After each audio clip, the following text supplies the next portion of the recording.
¿Qué tal? Muy buenos días. Estamos en su programa Pico de Gallo. Les recuerdo, les mandamos un saludo a Santiago Papasquiaro, donde se nos sigue a través de La Tremenda, y a todos los sistemas de Cosmocable, a todos los municipios donde llega la señal del grupo Garza Limón. Un servidor, Carlos Garza Limón, estamos con ustedes. Ahora tenemos con nosotros una persona de importancia en la vida política de Durango.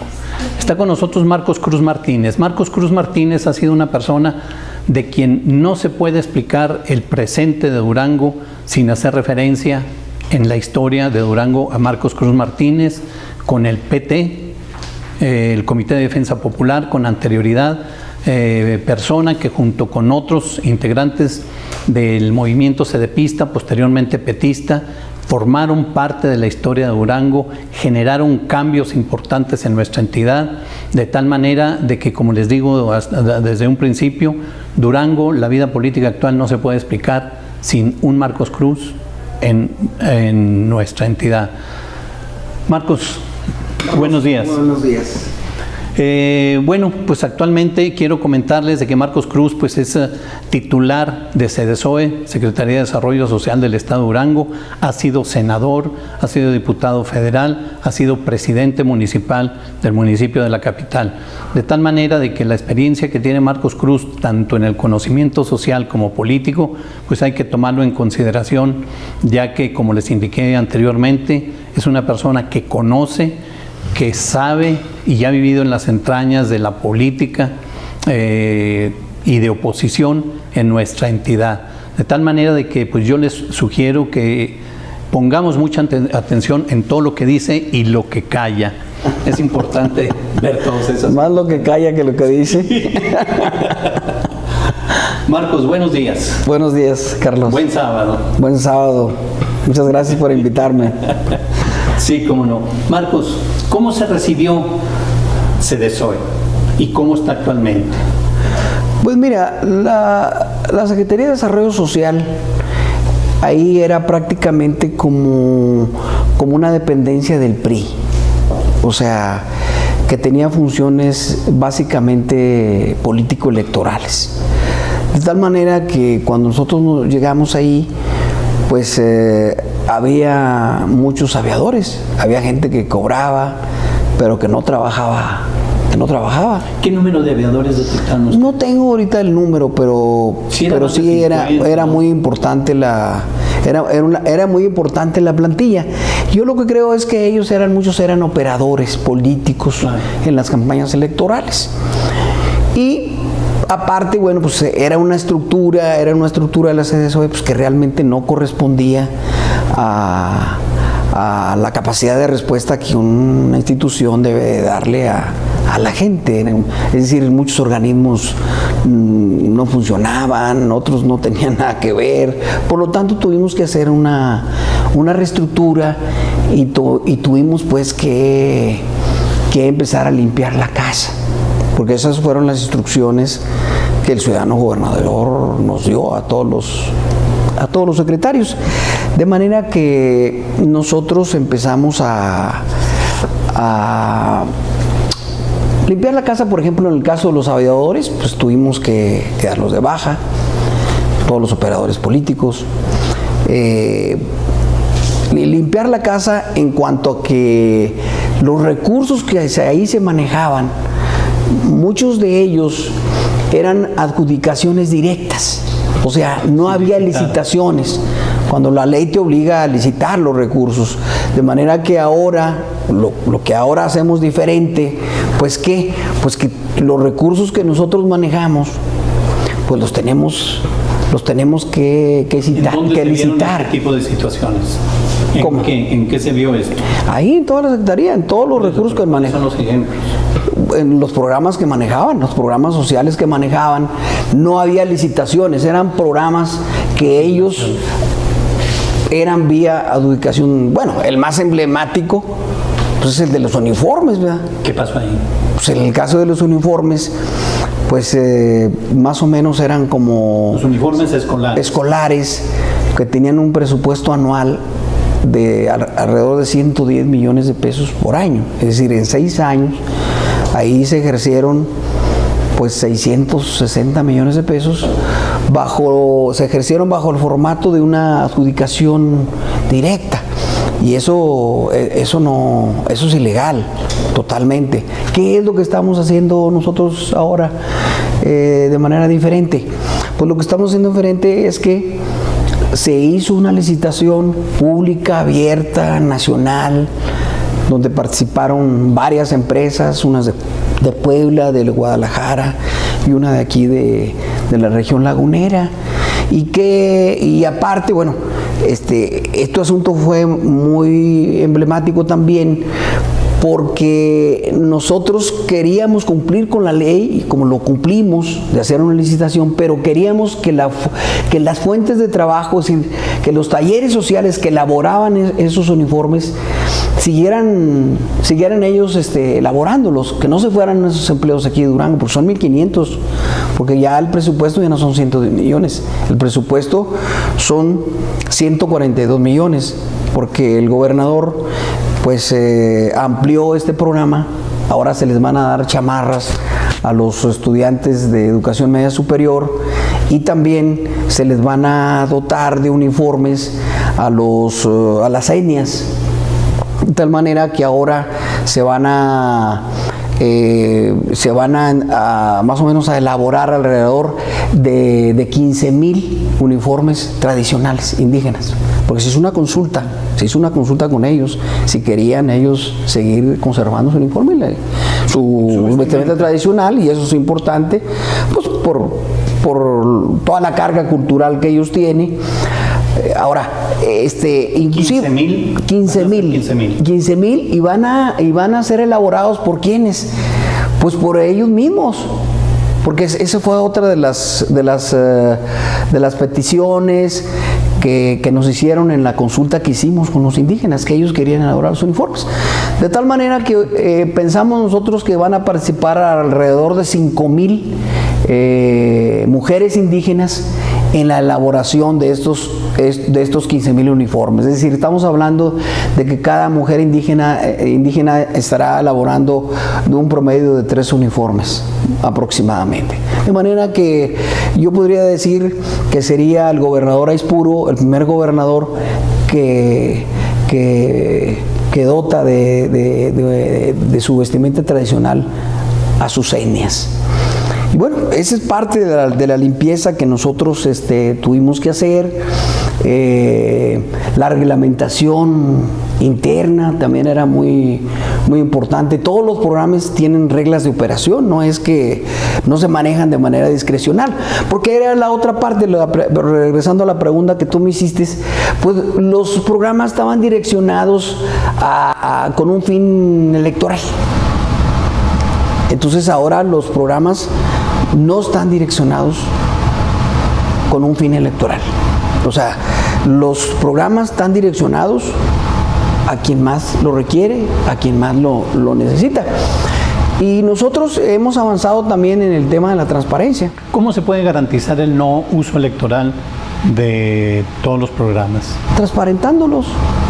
Nosotros estamos obligados, yo te quiero decir que fuimos la primera secretaría que cumplimos en tiempo y forma con el tema de la transparencia. De tal manera que todas las solicitudes de información que los ciudadanos han hecho, hemos cumplido al 100%.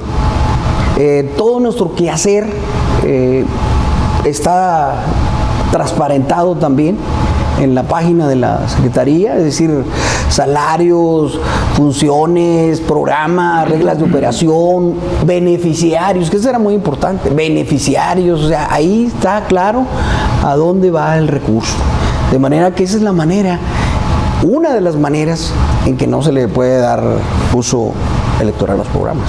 Marcos, una de las situaciones que usted recibe inmediatamente al entrar es que tuvo un conflicto más o menos fuerte, o bueno, yo no sé cómo lo valore usted, con todos los dirigentes sociales que existen en nuestra entidad, cuando usted determina ya no darles el apoyo histórico. ¿Qué fue lo que pasó ahí? Bueno, es parte de limpiar la casa. O sea, esas personas Pues, porque luego se quejaron de que usted fue su maestro. no. Como No, líder ahí sí. social. No, Como no. líder social. Bueno, si fui su maestro, puedo decir que tuve buenos alumnos y malos. No, mira, yo creo que ellos eran operadores políticos. Inclusive creo que aquí en Durango ya hay muy pocos líderes sociales auténticos, Claro, que estén vinculados a la gente, que realmente tengan proyectos sociales. O sea, veo esa carencia de dirigentes, gente que realmente se preocupe por los demás, porque no es fácil. O sea, ser dirigente social es una cosa muy complicada, se requiere mucho esfuerzo, mucho sacrificio, dedicar muchas horas, muchos días, muchas semanas, muchos años. Nosotros duramos 20 años en los barrios más pobres de aquí. Dejamos nuestra juventud, dejamos la parte más importante de un ser humano, que es su juventud. Entonces, ellos eran operadores. Usted como presidente municipal obviamente tuvo contacto con ellos, ¿no? ¿Con quién? Con toda esa gente. No, ¿No iban a pedir a la no. presidencia? No. Lo que pasa es que eran cosas pervertidas. Había gente que recibía hasta 50,000 pesos por mes. ¿Cómo quién? Pues por ejemplo, un organismo de asociaciones de padres de familia, ¿verdad? Que recibía como 60,000 pesos, ¿verdad? El presidente de la Asociación Estatal de Padres de Familia. Recibía 60,000 pesos y otros, ¿verdad? Otras gentes, nosotros hicimos público, ahorita no, bueno, lo que recibía cada quien, pero nosotros lo hicimos público. O sea, se gastaron 90 millones de pesos en esos disque líderes sociales que la verdad, pues, yo no creo, ¿verdad? Que lo sean. Se gastaron 90 millones de pesos en los 6 años. 15 millones mensual. Un promedio. Anual, perdón. En unos años se gastaron 18, otros 12, pero en promedio fueron 90 millones de pesos. Entonces, lo que nosotros hicimos, pues es hacer una limpia. ¿A quién? Pues lo que nosotros hicimos fue reglamentar eso. Ese dinero existe para las organizaciones, pero las organizaciones que tienen un proyecto, que demuestra que tienen un proyecto que sirve a la gente, como ahora, gente que sirve a niños autistas, a niños con daño neurológico, a niños con debilidad visual, organizaciones medioambientalistas, de derechos humanos. Eso sí los ayudan a ustedes. Eso sí, se reglamentó, o sea, se reglamentó totalmente, de tal manera que esos apoyos ahora, pues ellos tienen que comprobar, porque esos millones de pesos que se van no comprobaba nadie, y son recursos públicos. Entonces ahora están obligados a comprobar.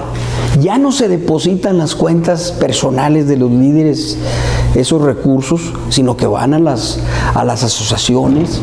Entonces hay toda una reglamentación, ¿verdad?, para poder acceder a esos recursos. De tal manera que, pues, mira, nosotros ofrecimos el cambio. El gobernador Espuro ofreció el cambio y los que anduvimos con él. Uno no puede pensar que hay cambios sin resistencias, y esas fueron las resistencias que nosotros encontramos. Que hay que enfrentarlas, pues hay que enfrentarlas, porque al final el compromiso es en la gente que cree en nosotros o que creyó en nosotros en el cambio. Nosotros no podemos defraudar a esa gente. Por eso nosotros estamos dispuestos a enfrentar esas resistencias, esas y más. Marcos, otra situación que se ventiló fue lo de el fraude que se generó hace años con María Trinitaria. Los recursos que daba esta organización, aquí en Durango, que bueno, pues en su momento constituyó un escándalo social. Sí, fue el sexenio precisamente de Ismael Hernández de Eras, ¿verdad? ¿Qué pasó? ¿Cómo lograron ustedes recuperar el apoyo, el crédito que en su momento ya se había otorgado? Porque había un rechazo muy fuerte a Durango.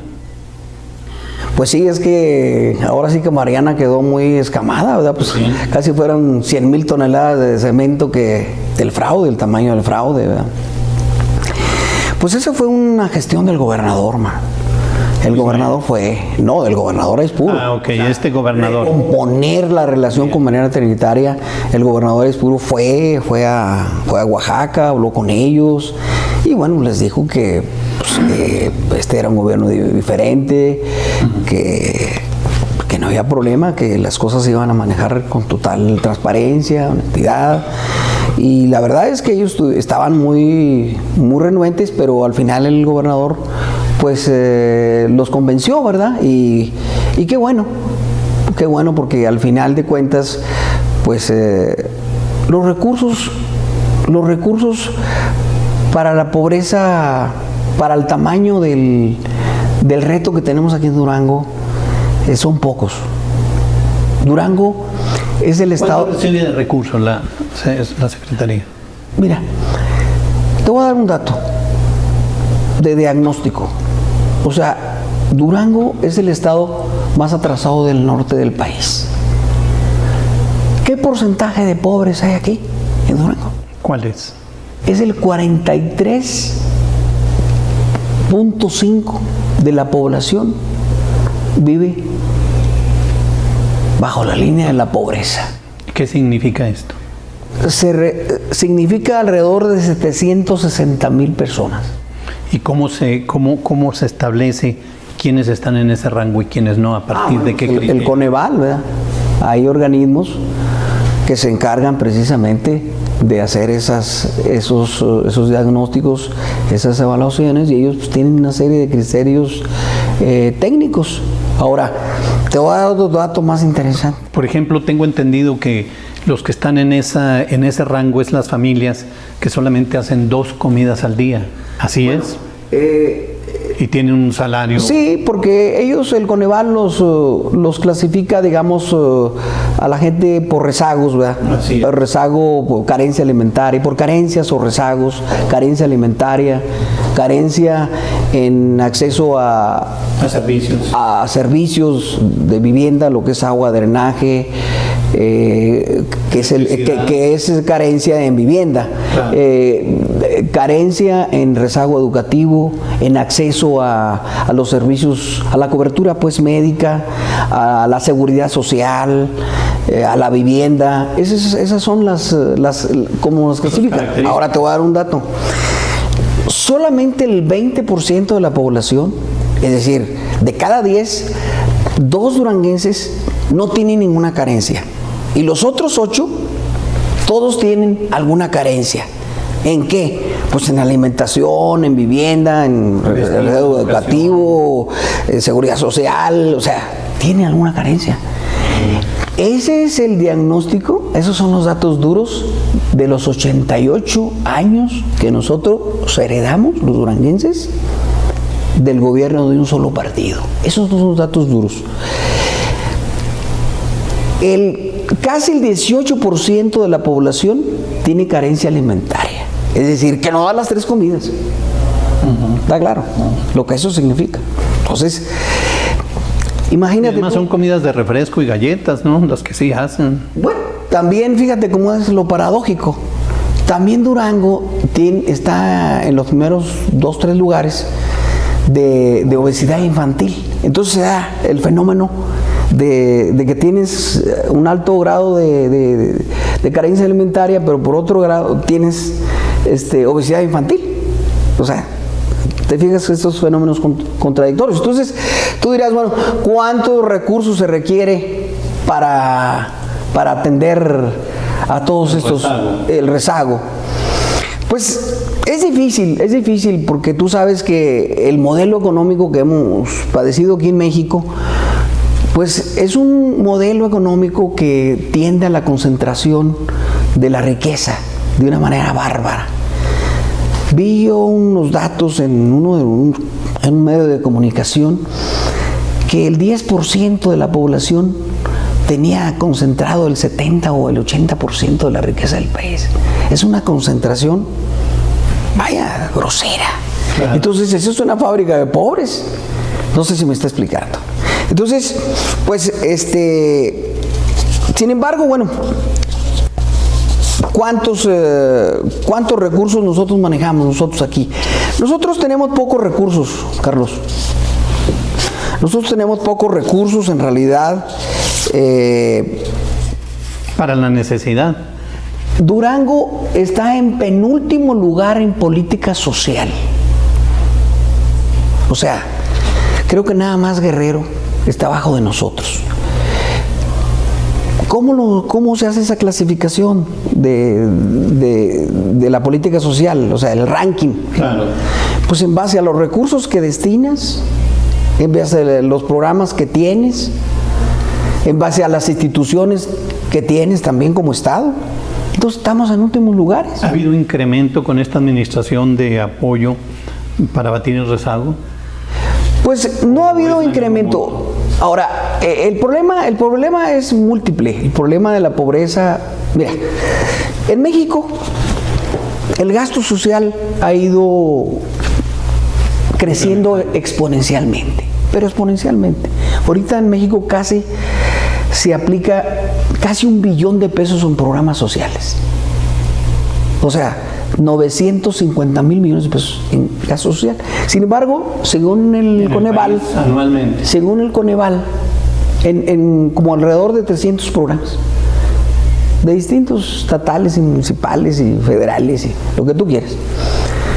Y según también el Coneval, en los últimos, entre el 2012 y el 2014, el número de pobres creció en 2 millones. O sea, ¿cómo te explicas tú que por un lado crezca el gasto social exponencialmente?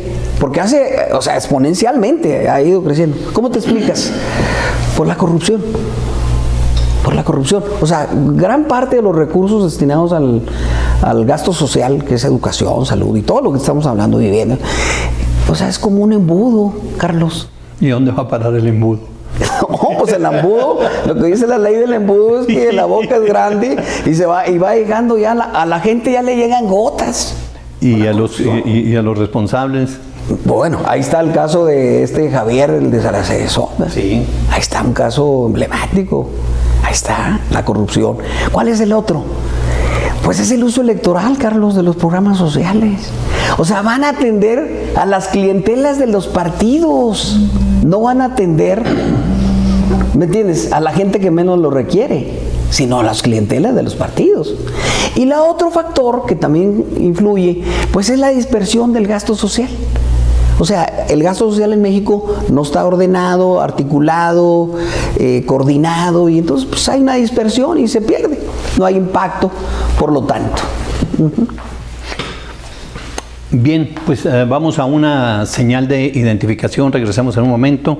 Recuerden, estamos con Marcos Cruz Martínez, el titular de CDSOE, quien en esta ocasión, bueno, pues nos está acompañando y está haciéndonos todo un diagnóstico, todo un diseño bastante interesante de la situación que prevalece aquí en nuestra entidad desde el punto de vista social, económico, hasta ahorita. Entraremos también obviamente el político, analizar esta situación. Regresamos en un momento. Continuamos en el programa Pico de Gallo. Les recuerdo, estamos con Marcos Cruz Martínez, titular de CDSOE. Y bueno, pues hago un repaso de Marcos Cruz Martínez, que fue presidente municipal de nuestra entidad, fue diputado federal, fue senador de la República y con una alta participación política en nuestra entidad y en la historia de Durango. Marcos, ¿cuál es el presupuesto con el que cuenta la Secretaría? Mira, nosotros los presupuestos en realidad son bajos. O sea, para atender el rezago se requieren muchos recursos. Lo que nosotros hemos hecho es tratar de mezclar los recursos, porque nosotros elaborar programas solos, con pocos recursos, pues son bolsas muy pequeñas, los beneficiarios van a ser muy pocos. Entonces, ¿qué es lo que hemos hecho? Pues mezclarlos con recursos federales, con recursos municipales, y de esa manera pues tratar de construir bolsas más grandes de recursos para poder atender a un mayor número de personas, de beneficiarios. Por ejemplo, los recursos con los que nosotros en realidad mezclamos en los distintos programas, pues son alrededor de 684 millones de pesos. 684 millones de pesos anual. Sí, en distintas mezclas con municipios. O sea, te estoy sumando aquí las bolsas. Ya lo que... La bolsa, lo que nosotros convenimos con los... O sea, entonces... Pero la asignación directa no tiene... No, aquí los recursos que nos asignan aquí, digamos, lo que nos ha asignado, pues fueron los 142 millones de pesos para el tema uniformes, más 28 millones de pesos para otro tipo de programas. Se ha incrementado un 400% ya con recursos, combinaciones y todo. ¿Cómo? De los 148 a 600 y tantos, pues estamos hablando de un... Bueno, lo que pasa es que aquí estoy mezclando una serie de fondos. O sea, te estoy hablando del total de fondos que nosotros manejamos, lo que es el fondo, por ejemplo, de 3x1 para migrantes, lo que son los fondos los fondos que tienen que ver con migrantes y que tienen que ver con infraestructura social, municipal. ¿Me explico? Es decir, nosotros conveniamos, nosotros tenemos un fondo que se llama Fondo de Infraestructura Social Estatal, que mezclamos con los fondos de infraestructura social municipal. O sea, todas estas mezclas, esta mezcla de recursos que ahora, ¿para atender a cuántas personas? Pues para atender a 763,000 personas, estos 684 millones de pesos. Si tú haces una división entre ellos, pues vas a tener más o menos como 2 pesos y 40 centavos para combatir la pobreza. Esa es la realidad. Pues ni para una Pepsi al tiempo. Entonces, sí es complicado el asunto. Creo que se van a necesitar mucho más recursos para atender a la... ¿Hay voluntad del gobernador de...? Sí hay. Yo creo que una de las ventajas del gobernador, pues, es que es un hombre sencillo, es un hombre accesible. Sensible. Y sensible, ¿no?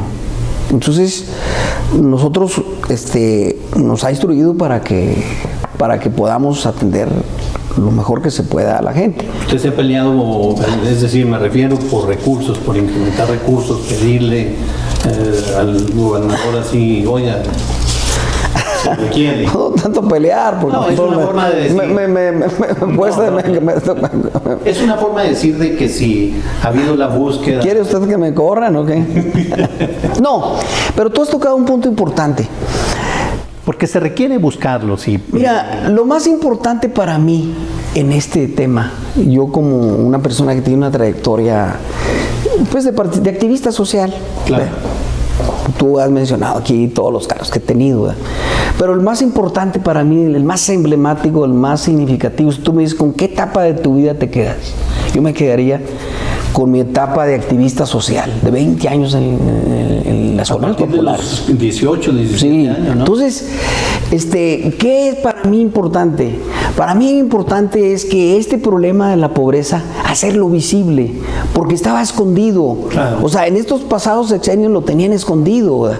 Decían que tenían presupuestos históricos y que no sé qué, y una bola de, bueno, desde que los que te ofertaban Durango, la grandeza y bueno, 1000 cosas. Este problema de la pobreza no empieza a hacerse visible, porque yo he visto que ahora varios medios de comunicación lo retoman, ¿verdad? Claro. Porque es un tema grave. Si el 50% de la población está en pobreza, bueno, pues es un 50% de la población que está fuera del mercado. Pues, ¿qué posibilidades de desarrollo tienen esas personas? Entonces, creo que eso es lo que eso sí ha sido mi papel, tratar dentro del gobierno, pues, hacer visible este tema de la pobreza. ¿Para qué? Pues para que todos elaboremos políticas públicas que vayan a atacarlas. ¿Para qué? Pues para que se destinen los recursos necesarios y suficientes para poder atender a la población, ¿no? Entonces, en eso sí, esa sí ha sido mi pelea, será mi pelea, ¿verdad? Hasta donde, porque yo creo que un gobierno, los intereses de los pobres deben de ir primero, los débiles deben de ir primero. Entonces, en esa lucha estoy, ¿verdad? En esa pelea estoy. Y bueno, nosotros hemos implementado pues una serie de programas. Por ejemplo, estamos implementando un programa muy bueno que es de baños. Fíjate nada más.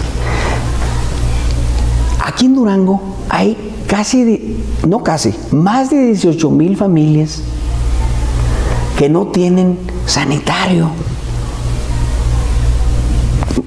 ¿Te puedes explicar eso?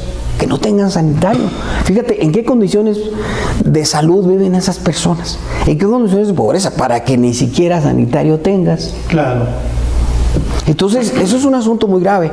Entonces, estamos implementando un programa de baños y cocina adosada para ese tipo de familias. Yo creo que probablemente vamos a atender a cerca de 2,000 familias con una inversión fácilmente arriba de los 80 millones de pesos en este asunto.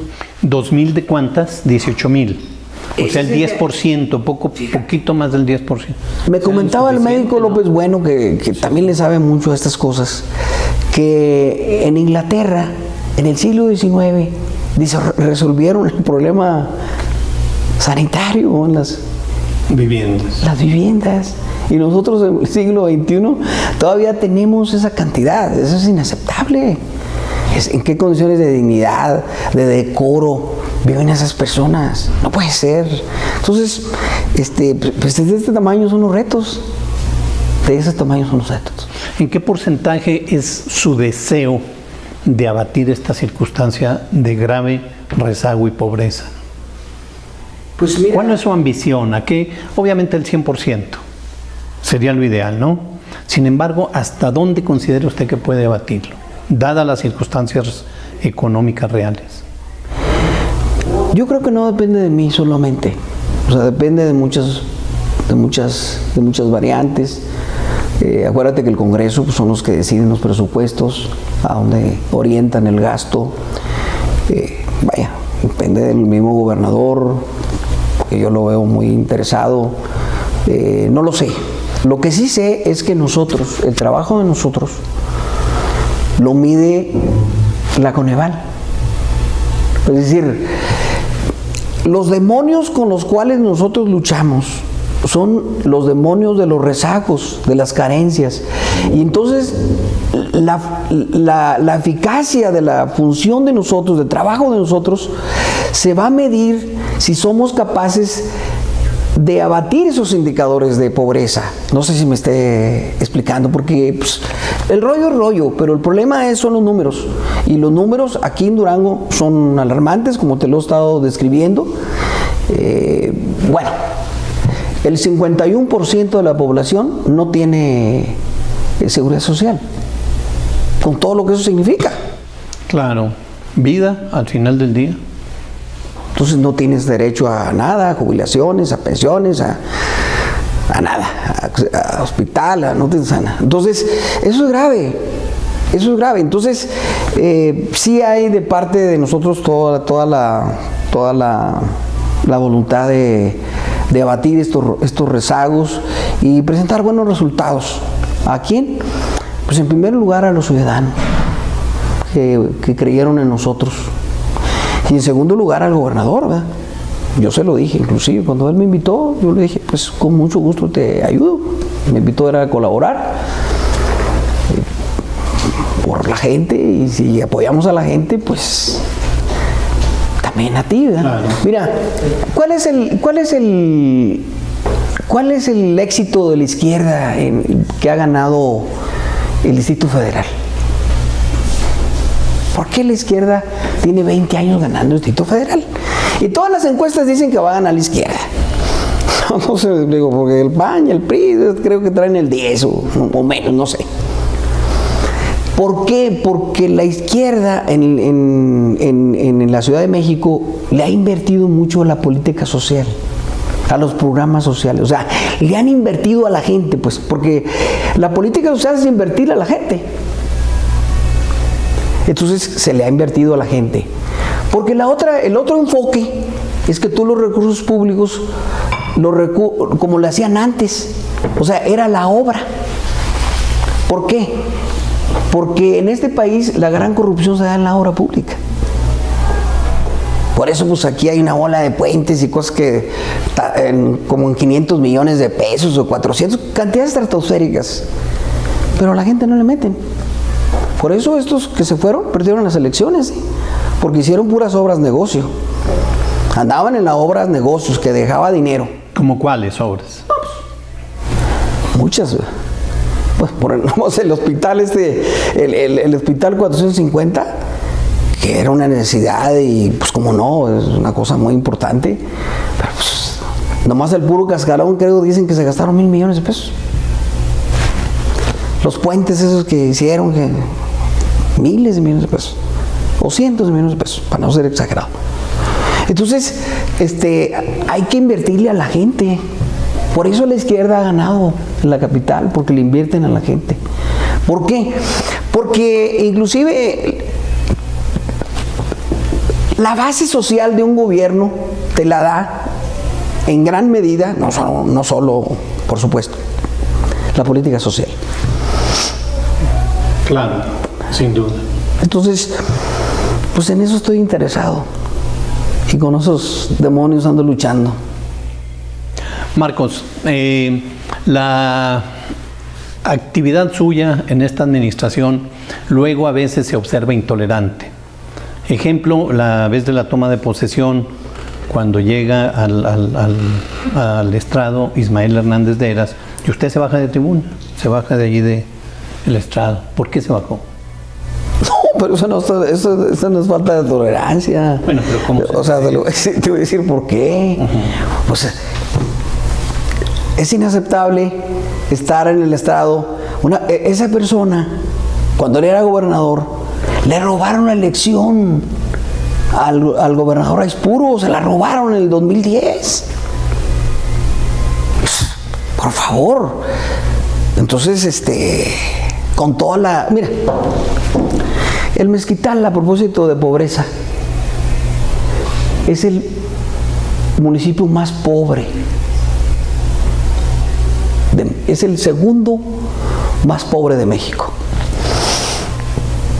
En los últimos 12 años, incluyendo cuando estaba Ismael, que es de allá, que según él es de allá, cuando menos se gastaron 1,500 millones de pesos. Y están en segundo lugar de pobreza. ¿Por qué? Porque todo lo que hacían eran puras obras negocio. Los indígenas siguen igual.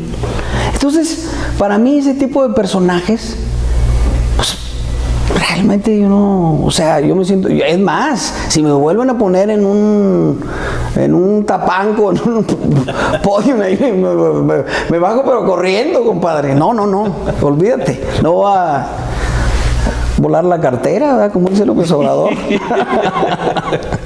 ¿No es intolerancia esa, Marco? No. Yo creo que en la vida hay que tener posiciones dignas en mi punto de vista, desde mi enfoque, desde mi manera de ver la vida y las cosas, ¿verdad? ¿No vulnera la fortaleza del gobierno, de los secretarios del gabinete? No. De ninguna manera. Yo creo que está claro que este gabinete es un gabinete plural. O sea, y eso hay que verlo como algo positivo. La diversidad siempre es buena.